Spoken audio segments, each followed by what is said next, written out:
Namyslená ceruska. Majlo od septembra nastupuje do 1. triedy.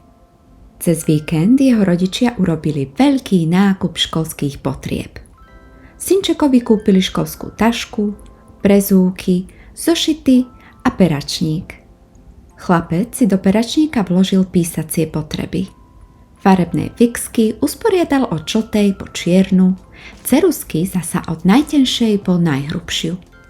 V peračníku nechýbala ani biela guma a modré pero. V škole na hodine písania vytiahol Majlo z peračníka cerusku s najtenším hrotom. Ak sa pomýlim, tak teba vygumujem najrýchlejšie, povedal. Chlapec sa naklonil na zošit, v pravej ruke držal cerusku a chystal sa urobiť prvú čiarku. Ako náhle sa špička cerusky dotkla papiera, sa ozvalo. Nie, počkaj, zastav! Majlo od zošita zdvihol zrak a poobzeral sa po triede. Všetci spolužiaci sa hlboko sústredili a v tichosti písali čiarky. Asi sa mi to len zdalo, pomyslel si.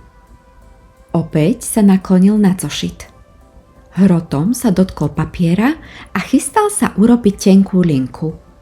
Ruka sa mu však nechcela pohnúť, ako by bola prilepená.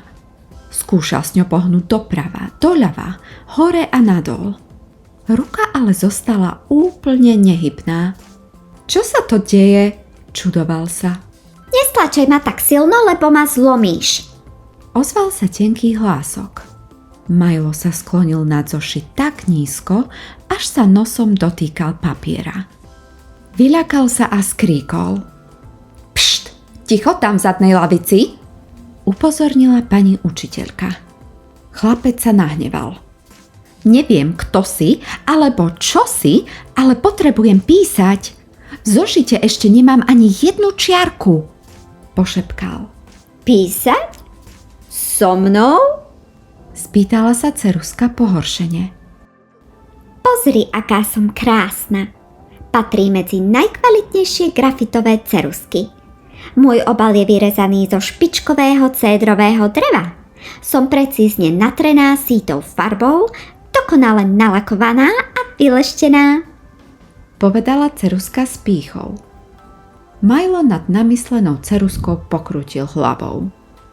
Síce si pekná, ale ak nebudeš kresliť, budeš pre mňa úplne zbytočná, vysvetlil. Kreslením sa otupím a ostrúhaním budem iba kratšia. Rukou mi navyše počase zošucháš moju krásnu farbu, zahundrala ceruska. Chlapec nevedel, čo má robiť.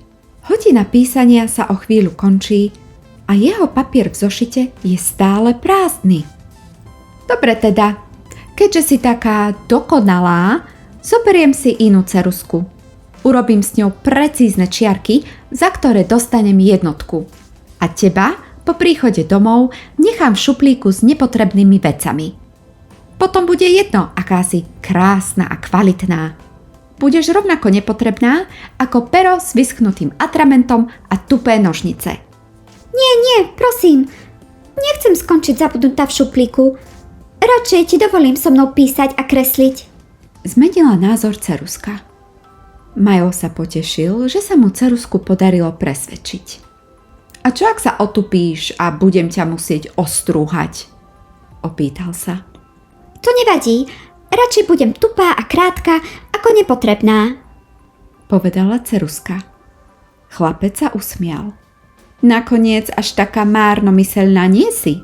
Oceňujem síce tvoj kvalitný materiál a pekné prevedenie, ale oveľa viac si budem vážiť tvoju pracovitosť a úsilie. Majlovi sa povolila ruka a nakreslil prvú čiarku. Nebola moc vydarená a tak nakreslil ďalšiu a ďalšiu, až pokým nedokončil celé cvičenie. Ide ti to výborne, Majlo, pochválila chlapca učiteľka. Ďakujem, odpovedal. S takou šikovnou ceruskou to ide ľahko. Ceruska sa náramne potešila a na obavy o svoju krásu úplne zabudla.